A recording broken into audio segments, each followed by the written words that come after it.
All right. I was not planning to spend time on the Johnny Depp Amber Heard litigation because I've already said just about everything you could say about that case. But in the middle of putting together this episode about defamation claims, they settled. And I was fortunate enough that Katherine Lizardo agreed to join me. Hello, Katherine. How you doing? Hi, Rich. Thanks for having me. It's great to see you. Katherine is a Texas lawyer and a prominent legal analyst. You can see her all the time on the TV or on her own YouTube channel. She does a great job. In fact, she has some stuff on there right now about defamation and the First Amendment. So let's talk about this settlement. Why do you think, Katherine, that Johnny Depp and Amber Heard all of a sudden settled this matter now? Well, I think they settled it a perfect time because the legal briefs more legal briefs are actually due this December 23rd. So if they want to do more work, one, now is the time to settle before they have to file the responses to the briefs. Amber Heard's briefs are due on December 23rd, and then there are more briefs for Johnny Depp as well. I think when the opening briefs and the response briefs for both of them appeal, because, Rich, as you know, there are two appeals going on, which is one for Johnny Depp's appeal and two for Amber Heard's appeal. So they're paralleling each other, and the briefs are just going filed rapid fire here. And there's so much work for Amber Heard's lawyers, both appellate lawyers and her trial lawyers. I say her trial lawyers because even Ben Roddenborn, was the one who signed her opening brief for her appeal. So they have so much work going on right now. And after seeing Johnny Depp's responses and his own opening brief and comparing that, I think that made them realize more too, all of that combined, that maybe it's time to settle, that it will take more money to actually fight the appeal and the verdict.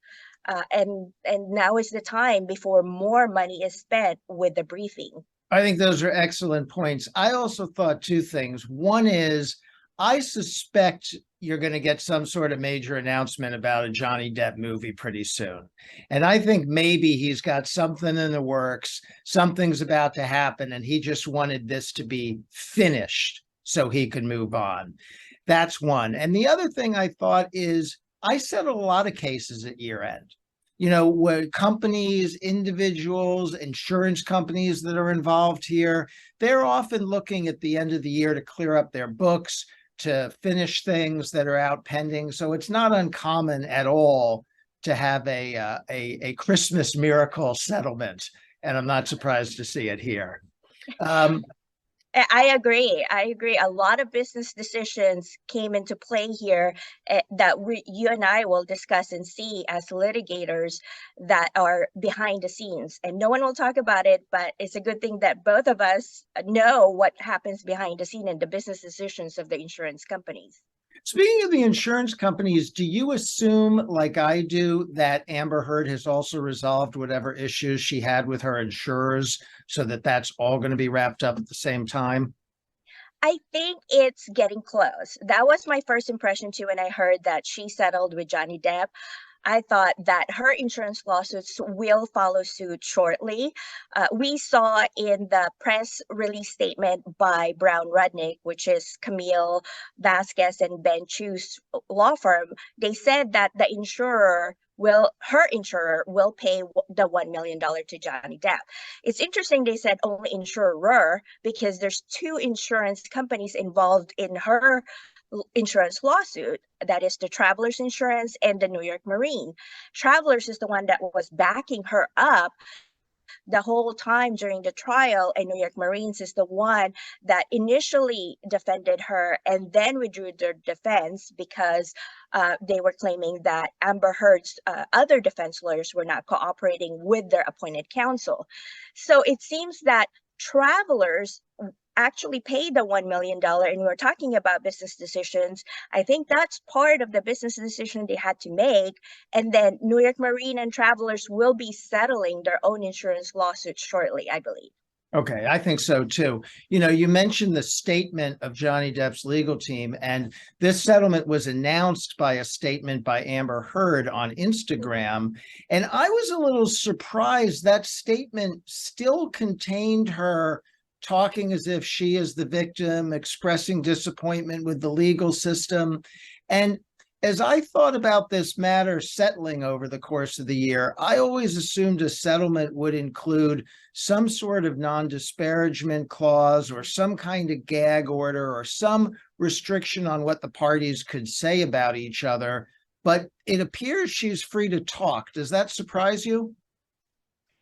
Yes and no. It surprised me in general legal sense that, like you said, most settlement agreements, especially with public high profile figures, there's a confidentiality clause where you can't even disclose how much money was paid by the parties, or two, what the other terms are. But here, everything seems to be on the table for the public to know.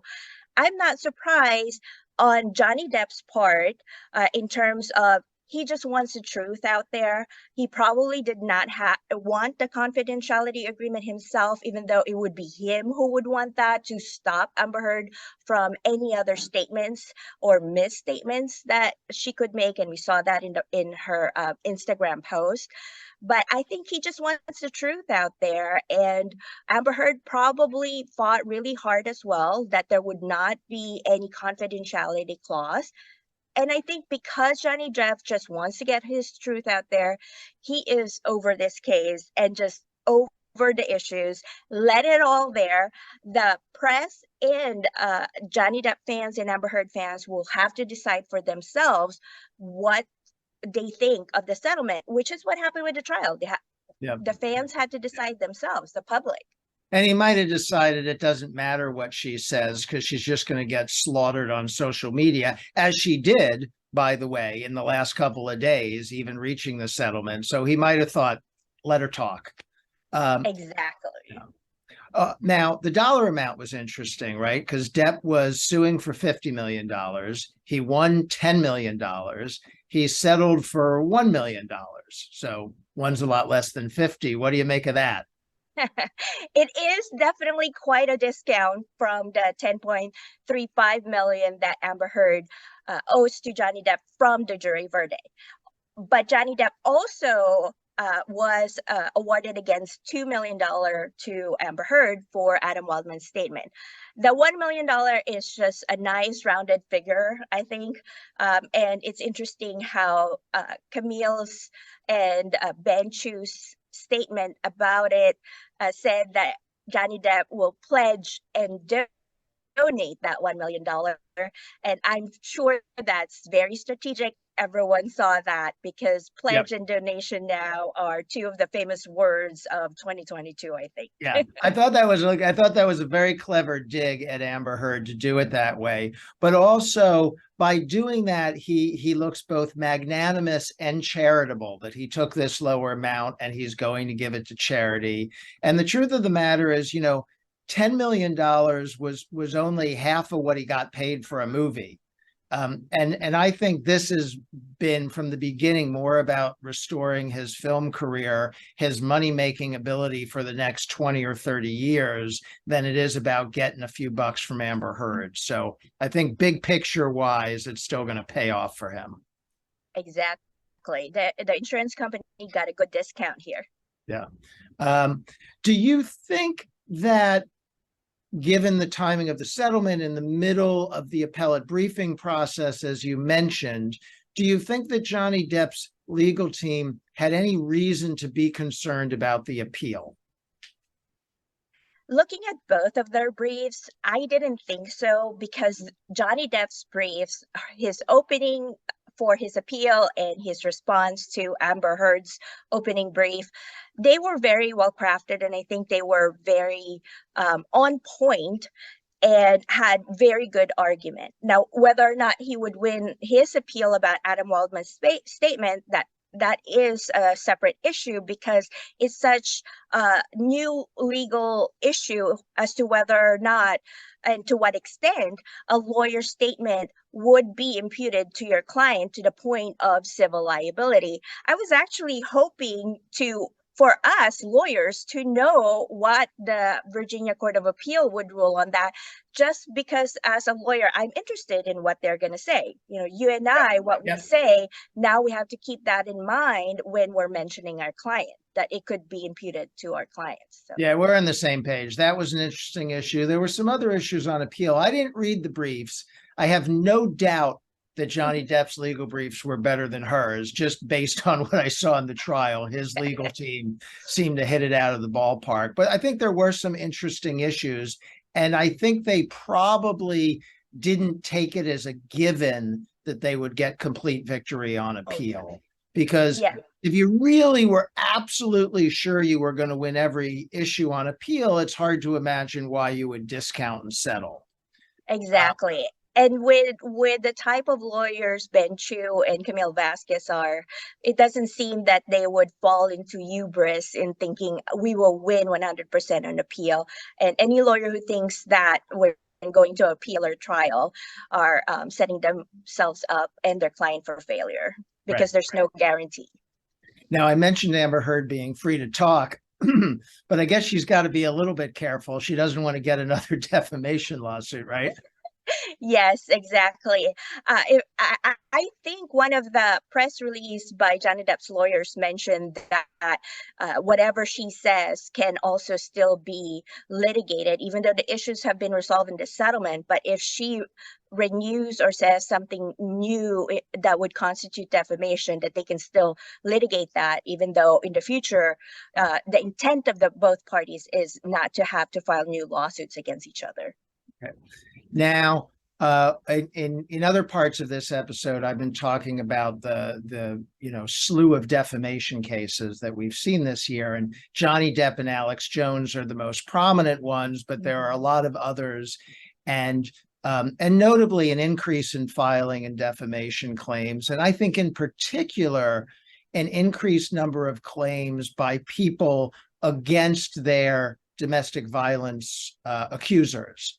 So there's a lawsuit right now. Trevor Bauer, a pitcher for the Dodgers, is suing his accuser in Los Angeles.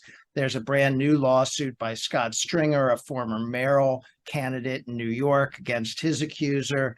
Do you think those kind of lawsuits and defamation claims in general are growing in part because of Johnny Depp's success in this litigation? I think so. Before the Johnny Depp trial, we haven't really seen or heard a lot of defamation cases like you mentioned. And when we started analyzing this, you and I as a legal analyst, we always took the position at the beginning that winning a defamation case is very difficult, especially for public figures, because the U.S. Supreme Court, as you know, has made it difficult for public figures to win a defamation case because of the fact that they are public figures and they can use the press to actually counter any alleged defamatory statement, as opposed to a private individual who doesn't have access to those resources. So now we're seeing that a lot of public figures are coming out, and most likely encouraged by the Johnny Depp trial, that if they can present what evidence they have showing that they are the one abused and the truth of the matter, then they will believe as well. I find it very interesting too that a lot of the defamation cases and also the criminal cases involving abuse are starting to increase where the abused is a male victim, and that is good in terms of, the society hasn't really opened up their mind to the extent of accepting that male can be victims of domestic abuse as well. But as Camille Vasquez famously said, abuse has no gender. That is true. That is true. And I think we're going to keep seeing these defamation cases for a while. If you had told me 5 years ago there would be a defamation case, a 2-month-long defamation trial broadcast on television, gavel to gavel, and people across the country would be riveted by it, I would have thought you were crazy. Who would watch that? But here Yeah. we are. But here we are. And not just across the country, globally too. Yeah, It's very interesting how so many people all over the world became interested in a US legal system, how the jury trial works, what is a jury even. Even those basic questions are fascinating for you and I to answer on Law and Crime. that's right. And we're fortunate to have you on the internet answering those questions. Katherine, thank you so much for joining me. Have a great new year. Thank you for having me. Happy holidays, everyone.